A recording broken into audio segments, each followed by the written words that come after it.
ରବିବାର ଦିନ ବସି କିଛି କାମ ନଥିଲା ତ ଭାବିଲି ଚାଲ କିଛି ନୂଆ ଜିନିଷ ବନେଇ ଖାଇବା।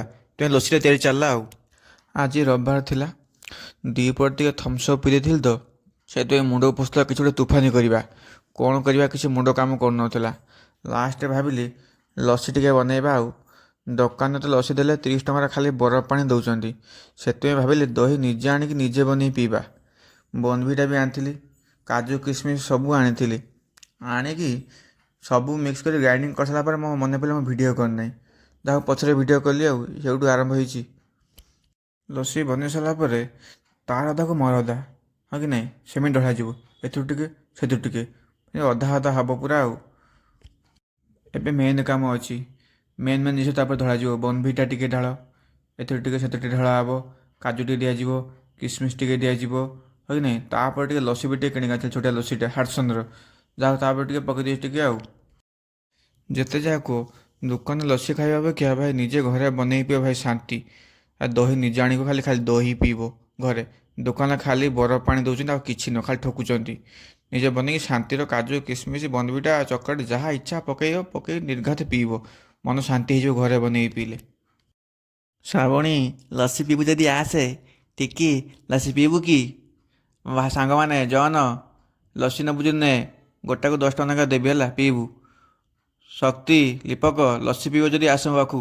ସାଙ୍ଗ ହେଇ ବସି ଲସି ପିଇବ ଆଜି। ମୁଁ ବନେଇ ଦେଇଛି ତୁମମାନଙ୍କ ପାଇଁ ହେଲା। ବସିକି ପିଇବ ଲସି ମନ ଭରିକି। ପୁରା ଅରିଜିନାଲ୍ ଲସି ଏଟା। ଏରେ ଗାଲିଆ ଦଳ ଭିଡ଼ିଓ ଦେଖୁଛ, ଲାଇକ୍ ଟିକେ କରୁନ? ପଇସା ପଡ଼ିବ ନା କ'ଣ ଲାଇକ୍ କରିବାକୁ? ଟିକେ ଲାଇକ୍ କଲେ ସିନା ଭଲ ଲାଗିବ, ଭଲରେ ଭିଡ଼ିଓ ମୁଁ ସେୟାର କରିବି। ସେମିତି ରାତିରେ ବି କିଛି ତୋଫାନି ଖାଇବା ଉଦ୍ଦେଶ୍ୟରେ ମୁଁ ବାହାରି ପଡ଼ିଲି ବହୁତ ବଡ଼ ଫେମସ୍ ଜାଗାକୁ, ଯାହାର ନାଁ ମୁଁ କହିବିନି। ପିଲାମାନେ ଗେସ୍ କରିକି କୁହ ଏ ଜାଗା ନାଁ କ'ଣ? ଏ ଜାଗାଟାରେ ଏମିତି ରୁଟି ଦେଉଛନ୍ତି ଯେ ବଡ଼ ବଡ଼ ରୁଟି, ଗୋଟେ ଖାଇଲେ ପେଟ ପୁରିଯିବ। ଭୁବନେଶ୍ୱରରେ 4ଟା ରୁଟି ଖାଇବା ଯାହା, ଏଠି ଗୋଟେ ରୁଟି ଖାଇବା ସେୟା। ମୁଁ ଭାବିଲି ଟିକେ ରୁଟି ମେକିଂର ଭିଡ଼ିଓ ଟିକେ ବନେଇଦେବା। ଏତେ ବଡ଼ ବଡ଼ ରୁଟି ଦେଖିଲେ ମନ ଭରିଯାଉଛି। ସେଥିପାଇଁ ଭାଇଟା ରୋଷେଇ ମସ୍ତ ଭାଇ କରେ ମୋ ଭାଇଟା।